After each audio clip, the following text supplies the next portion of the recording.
Satu citra yang telah begitu melekat dengan Jepara adalah predikatnya sebagai kota ukir. Ukir kayu telah menjadi primadona kota kelahiran Raden Ajeng Kartini ini, dan bahkan belum ada kota lain yang layak disebut sepadan dengan Jepara untuk industri kerajinan ukir. Adakah sejarah yang melatar belakangi perkembangan ukir di Jepara? Sejarah ukir di Jepara tentu tak bisa lepas dari eksistensi Ratu Kalinyamat itu sendiri. Lebih tepatnya adalah Sultan Hadirinnya. Pangeran Thoyib, nama kecil Sultan Hadirin, berasal dari Aceh. Ia berguru ke negeri Cina daratan, dan di sana ia diangkat menjadi anak oleh dua orang ahli dalam strategi perang, yaitu Tai Ling Sing dan Ji Wei Guan. Kebetulan Tai Ling Sing dan Ji Wei Guan ini adalah kakak beradik, dan dua orang ini adalah ahli strategi perang di sana.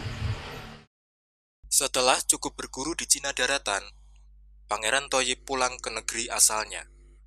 Akan tetapi, dalam perjalanan, ia bersama 4 perahu yang memuat periuk dari dinasti Yuan terdampar di perairan bernama Jungporo di kala itu. Baru saja hendak menginjakkan kakinya, ia mendengar ada sayembara yang diselenggarakan oleh Retno Kencono. Barang siapa yang bisa mengalahkan saya, kalau perempuan akan diaku sebagai saudara kandung, kalau laki-laki akan dijadikan suaminya. Pangeran Thoyib pun mengikuti sayembara tersebut. Ia memenangkan sayembara, kemudian mereka pun menikah. Pangeran Thoyib menjadi sultan dengan nama Sultan Hadirin, dan Retno Kencono menjadi ratu dengan julukan Ratu Kalinyamat. Kemudian di Cina daratan, tempat Pangeran Thoyib dulu berguru, terjadi perang besar. Nah, di saat itulah kedua ayah angkat tadi berpikir atau teringat putra angkatnya Pangeran Thoyib, dicarilah, dicari. Setelah lama perjalanan bertemulah di Jepara. Karena mereka sama-sama ahli strategi perang, maka Sultan Hadirin menyarankan kepada Tai Ling Sing untuk menjadi penasihat perang Sunan Kudus. Sedangkan Ji Wei Guan dipilih menjadi patih di Jepara. Selama menjadi patih di Jepara, Ji Wei Guan memahat awalnya di Batu Putih. Beliau ahli mahat di Batu Putih. Di Batu Putih, akhirnya dia dijuluki Patih Sungging Badar Duung. Keahlian memahat oleh Ji Wei Guan atau Sungging Badar Duung itu dikembangkan ke perabotan-perabotan rumah tangga mereka di Kesultanan itu, atau di kerajaan di Keraton Kalinyamat itu. Dan kegiatan tersebut mulai ditiru oleh masyarakat Jepara hingga sekarang. Ukir adalah kehidupan, sumber daya kehidupan dari masyarakat Jepara.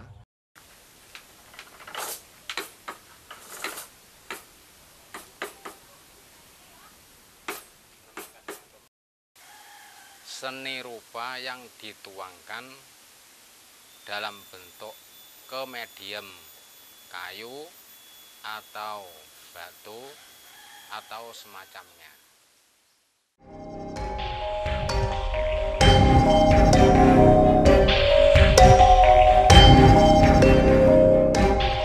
Para pengukir Jepara pandai menyesuaikan diri dengan gaya ukiran baru. Mereka tidak hanya membuat gaya ukiran khas Jepara saja, tapi juga gaya ukiran lainnya yang tak kalah menarik. Media yang digunakan pun beragam, mulai dari kayu, batu, tembaga, kuningan, besi, monel, dan sandal.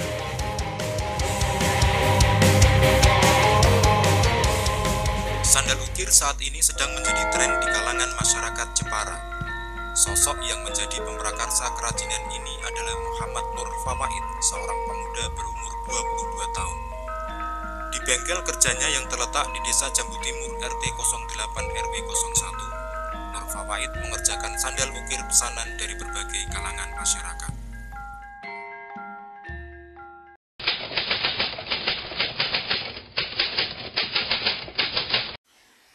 Jadi awalnya dulu itu saya itu pernah mondok di sebuah pondok pesantren di Mantingan, namanya itu Pondok Pesantren Nur Huda yang diasuh oleh almarhum Kyai Haji Muhammad Abdul. Nah, dulunya itu ada sebuah keunikan pas saat saya masuk ke pondok pesantren kan, sandal kok bagus gitu loh, keren-keren, ada ukirannya. Nah, mulai dari situ saya ada inisiatif lah. Karena nilai seni dan keunikannya yang cukup tinggi, kerajinan sandal ukir diharapkan mampu menjadi salah satu ikon cindramata khas Jepara. Raden Ajeng Kartini berperan besar dalam pengembangan seni ukir di Jepara. Melihat kehidupan para pengrajin tak beranjak dari kemiskinan, ia bertekad mengangkat derajat mereka. Raden Ajeng Kartini meminta para pengrajin untuk membuat berbagai macam jenis karya ukiran. Barang-barang ini kemudian dijual oleh Raden Ajeng Kartini ke Semarang dan Batavia, sehingga akhirnya keahlian masyarakat Jepara dalam mengukir mulai dikenal. Peran Kartini dalam industri kreatif kalau dalam hal ini tentu tidak lepas dari bagaimana Kartini dulu mensupport, memberikan semangat, mendidik, kemudian menempa wanita Indonesia.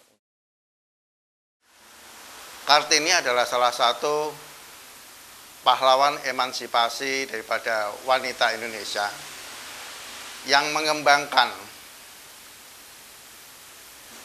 ukir, khususnya ukir Jepara.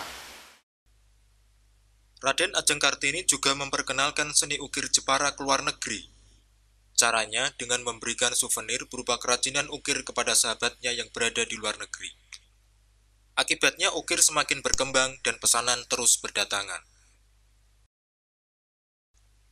Untuk menunjang perkembangan ukir Jepara yang telah dirintis oleh Raden Ajeng Kartini, pada tahun 1929 timbul gagasan dari beberapa orang pribumi untuk mendirikan sekolah kejuruan.